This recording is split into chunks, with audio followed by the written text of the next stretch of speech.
Today, we have another young Indian with us as part of the Voice of the Young series. Hello, everyone. Good to be with you again. Today, we have Anshika Sah with us. Over to you, Anshika. Thank you so much for giving me this opportunity, sir. It's a pleasure talking to you and be on this platform and having the voice of young. So, firstly, about myself, I am Anshika Sah.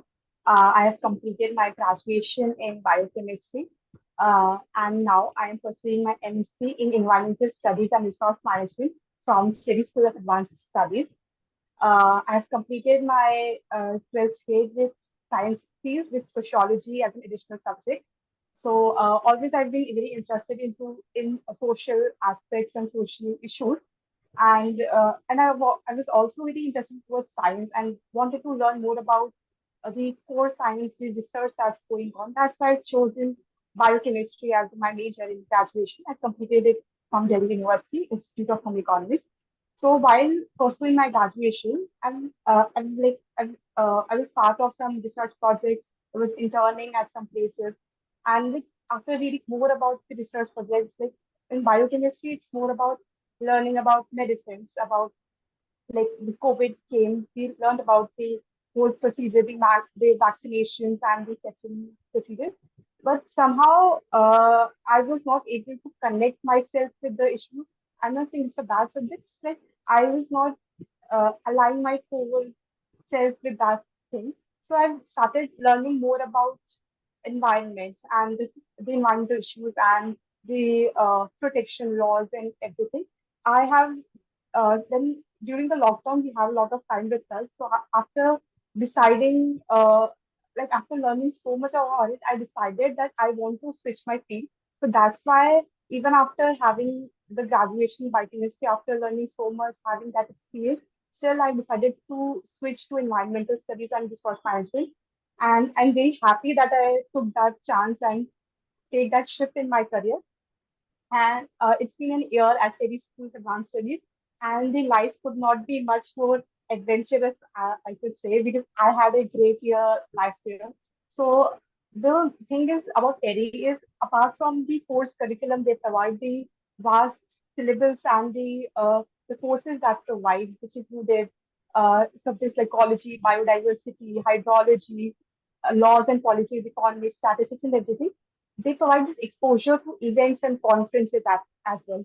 I think that was a very big addition to my knowledge and my perspectives towards it. So, Mm-hmm. like when I used to attend these events and conferences, I used to get the idea of what the government is doing, what the think tanks are trying to research upon, and what they're trying to do at the very ground level, and what are the solutions that they're providing, and also the perspective of corporate world, like how are they adding the value towards sustainability and towards environment.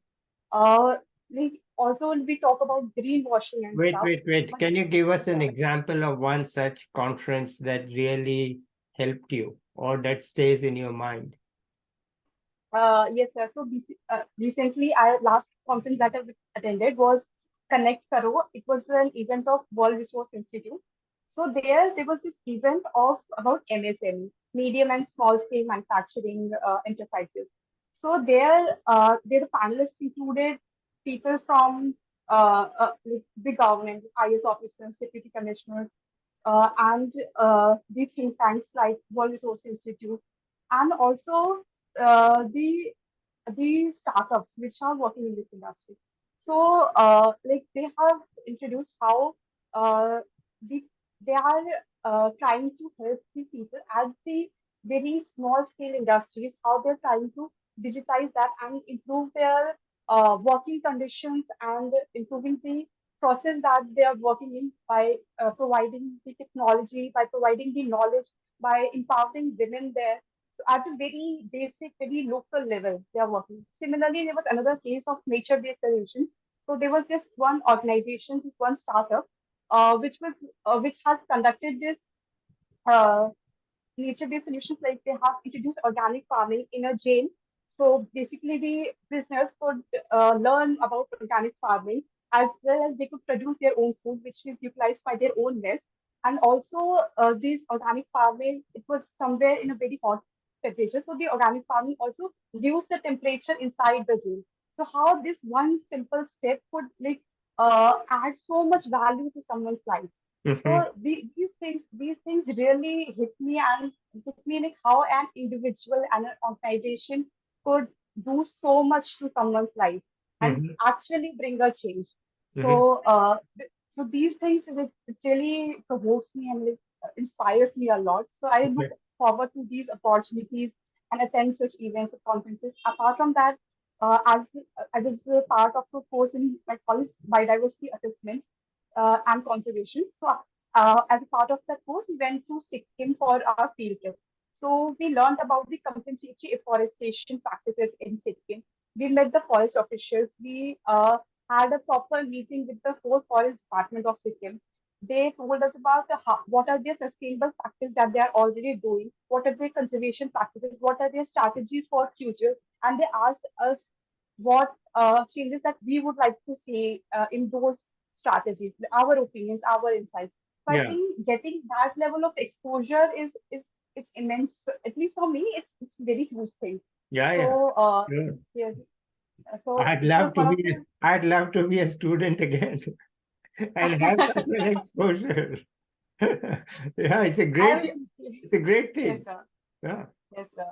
Our university would love to have you as a student, sir, and as a professor. Anyway, so sorry to interrupt with these examples, but Yes sir. let's go back to what your original narrative was. Yes, sir. Like, yes, I was talking about the post curriculum as well. So, apart from that, we had created to landfills about the waste management practices there. We had created to a nature center for medium range weather forecasting. How the weather forecasting is actually bringing a large impact on sectors like agriculture, disaster risk management. So, how these things are like coming together for uh, for environment and for like a sustainable future. So what I believe, what I learned in college, like it's not the responsibility of one sector for a sustainable future. Like people from every sector should come together with their ideas and innovations and their perspectives towards nature and environment to bring a change. Be it a lawyer, a policy maker, a scientist, an engineer, if people from different fields should like if they have this passion towards environment, like this issue of environment protection needs people from every sector. So I Yeah. guess it's an important thing of like, people coming together with different perspectives and different mindsets. So I think that's a very important thing. And another thing I would like to add is uh, the importance of innovations and ideas for it. So, be it products, be it services, we need new ideas and new innovations coming into picture. So, like things don't have one solution towards it. Like, for example, if you take plastic, so we cannot say this is the solution for plastic, and now onwards we all will use this solution. So there are many things which comes on. Some for some people something will suit, for some people some other thing will suit. So the role of innovation, and also there's a big scope of entrepreneurship in this sector, I feel. Taking these ideas, these innovations, these products, these services, be it a sustainable options of a product, be it a renewable energy, be it a more sustainable and cleaner source of energy, and taking these things and making it at a larger scale. I think at, at that level, the entrepreneurs have very, very huge opportunities there. And Mhm. and like, it's a very common perception that when we are talking about environment protection, when we are talking about sustainable future, we tend to feel that it will decrease the economic growth of a country. Like it will take us backward. But I believe uh, if we do it in in a in a way that it will add up into the economy, it will help a country like India, developing nation, to grow more, and uh, while making it more sustainable, more environmental friendly. So I Yeah. think that is a thing that that we should really talk about. And also, when I talk about innovation, it should not district at the level of a research institute or at Okay. a research department at think tanks. Mhm. I believe when somebody is working in an organization, person is very well aware of what is the process and what kind of things go behind it.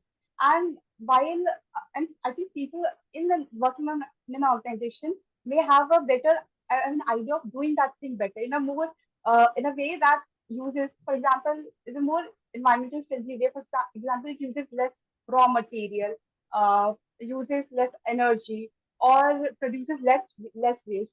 These small things at a very basic level, at an organizational level, could uh, could have a very great impact at a very large scale. So I think innovation should be promoted at every level, be it the school children, be it university level, be it Yeah.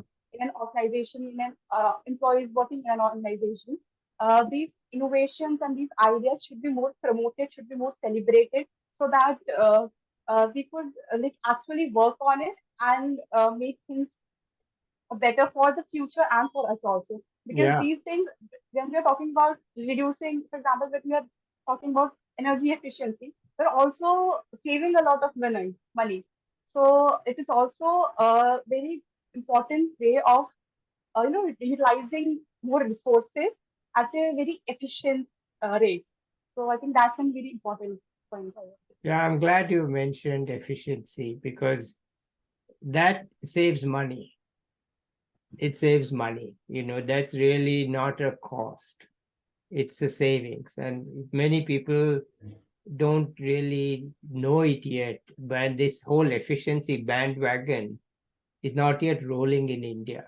So I'm glad you mentioned it because really, I think that the focus on efficiency must increase. But anyway, let's hear from you, not from me. So go ahead, please. Yes, sir. Well, apart from this, I as a student, I want to I am exploring many fields while studying, like ecology, waste management, economics. So so it's very, I think environment is a very vast field. The- Uh, as soon as I started studying about it, the moment I step outside my house, I see 10 things that I think it could be done in a different way. Like, Yeah, why are they using this? yeah. Like, why they're producing so much of waste? I think the perspective change is very huge. And also, uh, when we're talking about conservation and these biodiversity conservation, uh, the role of economics play a very huge role there. Hmm. Evaluation of ecosystem services. Like, we should know what we are losing. Like, you just cannot say, okay, cut these many hectares of tree for this development of this construction project. It's not just trees. Like, we should know what the ecosystem services they are providing, what are we losing at a cost of climate change, at a cost of the various services they are providing, the professional services, the regulating services they are providing. So evaluation at that level is extremely important. And I think that economics play a very huge role when we are talking about conservation strategies. Okay. What do you mean by these services? What did you call them? What kind of services they are? Ecosystem services, sir. Ecosystem services. Could you explain how you Uh, understand these ecosystem services? yes, sir. So when we are talking, so for example, there is a forest. Okay, so we know that it provides us many resources. We can take food from there. Animals can take shelter from there. It provides us provisional services. For example, it may uh, provide aesthetic value and educational value to us. These trees, these forests may have a lot of medicinal plants, a lot of traditional knowledge with them, and also regulating services like they prevent soil from erosion.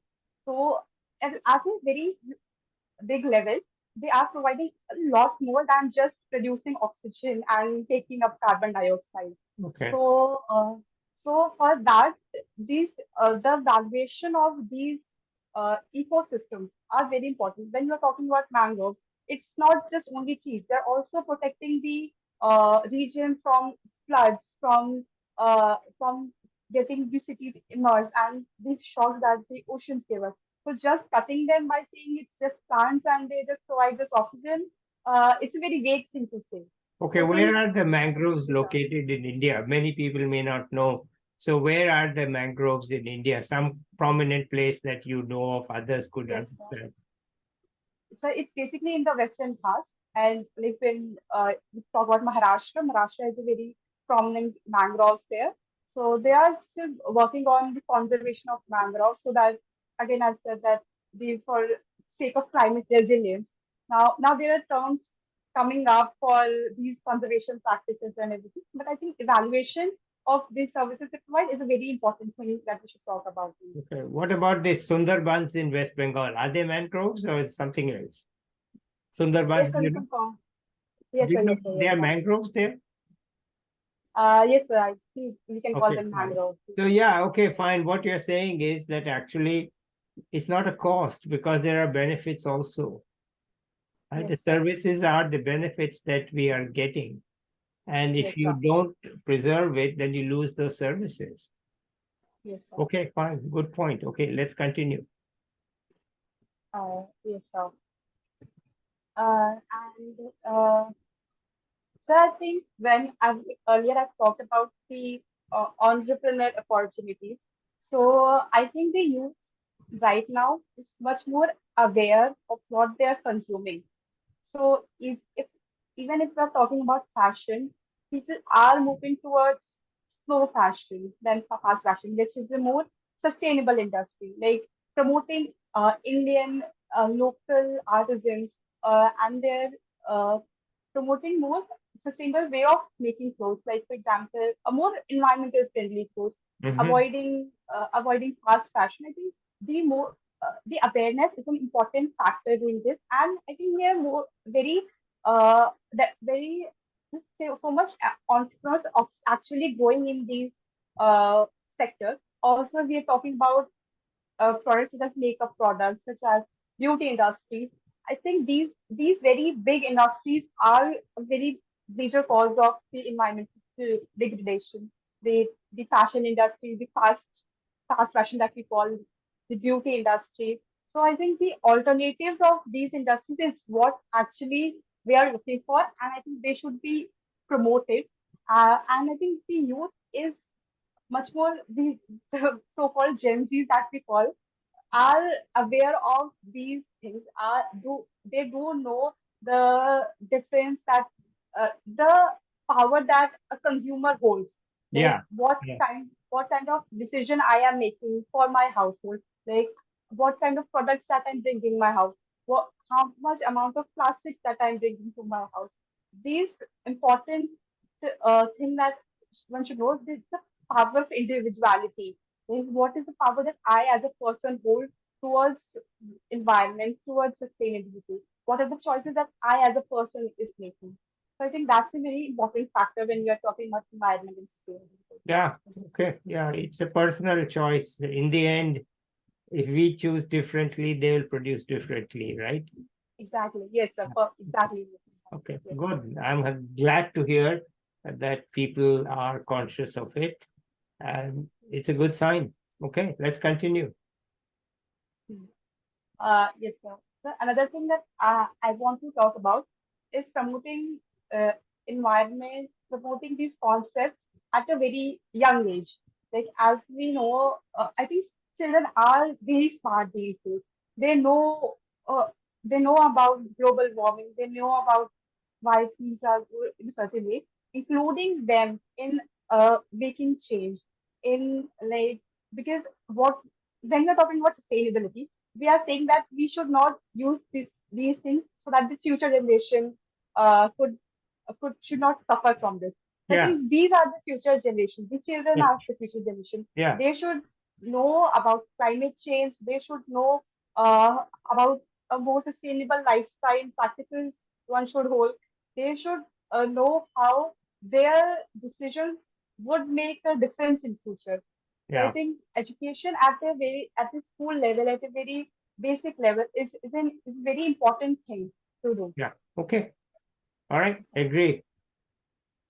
So Anything else? anything, yes, Anything you else you would want like to add? to.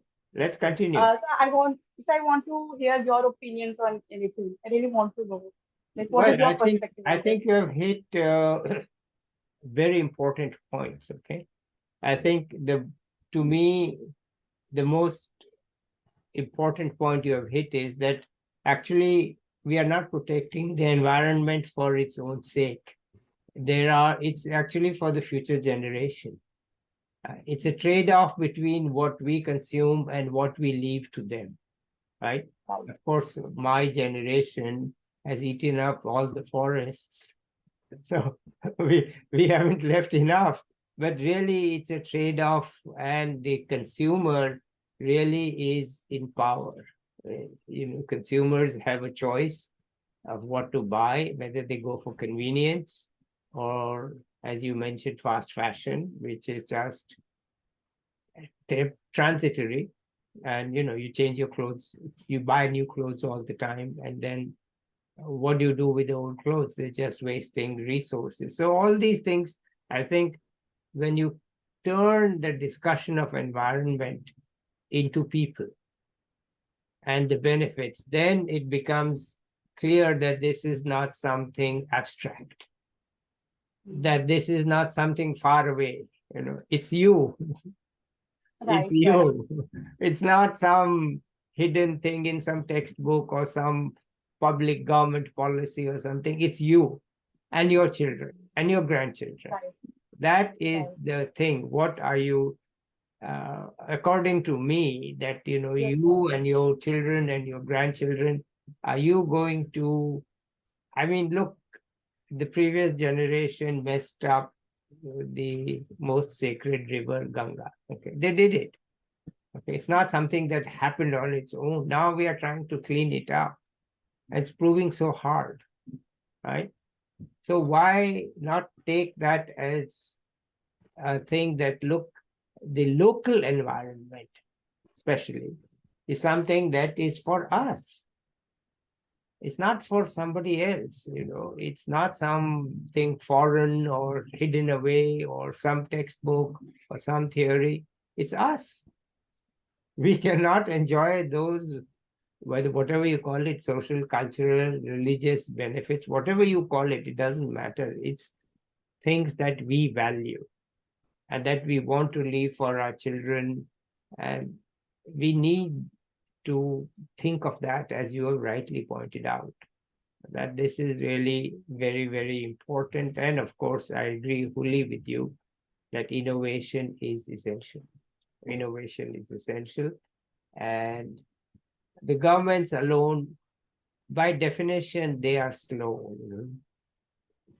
They really cannot be innovative because it's very hard for them to be innovative. They can only do things that are proven, so to speak, right? Right. They cannot Yes, put sir. a statewide policy based on just discussion. There needs to be some Right. evidence. But then where's the evidence going to come from?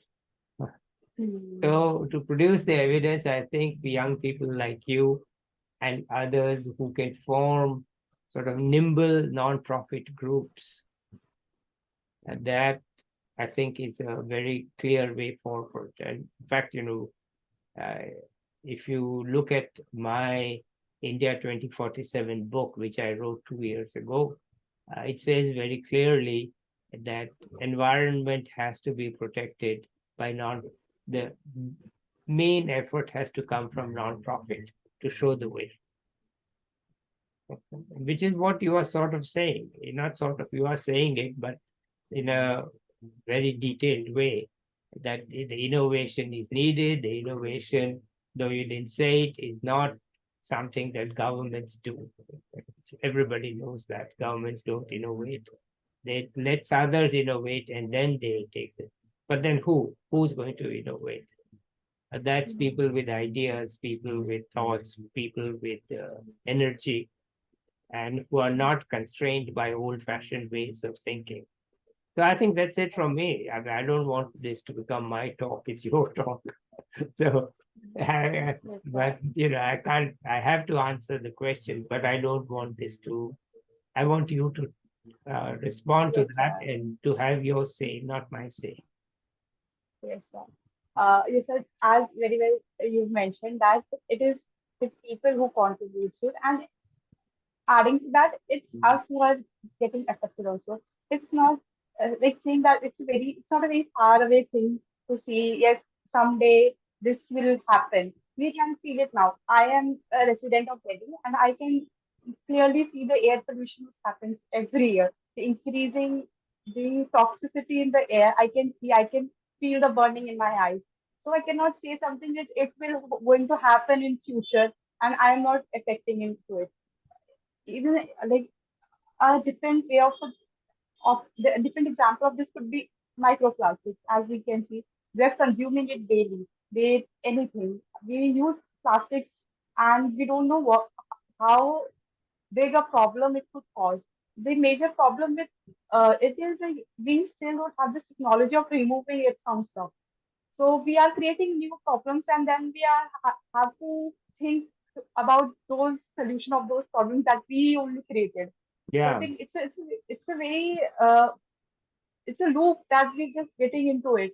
Like yeah, we are just first creating these problems of creating all this toxic, then we are just thinking how we can remove those toxins from the environment.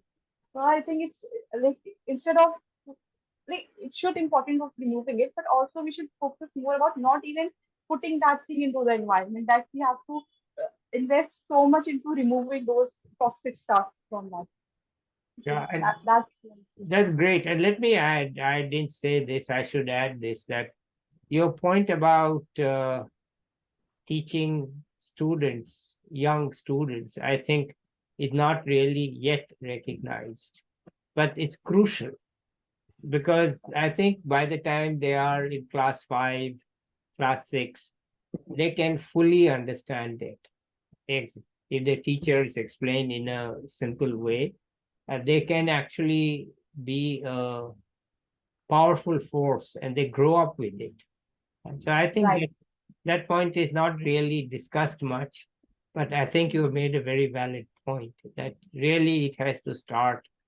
I mean, you can't really teach 4 5 year old, but once they are five, class five, they if they can understand geometry and so on, and they know something about the world and the geography, then they can understand this. And we should have some kind of maybe videos that they can watch. If the school won't Right. teach, then we can teach. We Right. can make small videos for them and have them. So when the parents tell the kids, hey, put down your smartphone, the kid can say, no, I'm watching environment. Yes, sir. Yes. So we should actually make these, take full advantage of the technology, and all the young people are tech savvy. And even I can do video, so why can't you do video? I'll make these, and I can't edit, but I'm sure you can. And try to see if you can make small videos that boil down your message and your understanding, and see if you can float them in the YouTube. It's not a difficult project for you and your friends to do, I think. Try it. Right. Yes. Okay. Yes. Yes. Anything else you want to add? No, so actually, that's all from my Well, side. it's a very happy thought to see excited young people like you, full of energy, thinking about these issues in a positive way rather than in a old-fashioned, stuck in the mud way. So I'm happy to have you here, and let's see, maybe we come back to you after some time to see what you have actually done. Yes, sir. So Huh? it would be a great opportunity to meet you again and Yeah, discussing what I have done in some time. yeah, because right now you're still in the understanding and thinking stage and not yet really getting your hands in the field, but at Right. some point you will be. So I think we can come back to you at that point. But if you have nothing else to add, let's end it here today. And let me say, I'm happy to have you here. And let's end it here. Okay, so bye, everybody. I'll be back soon with another young person or an expert. Till then, bye bye.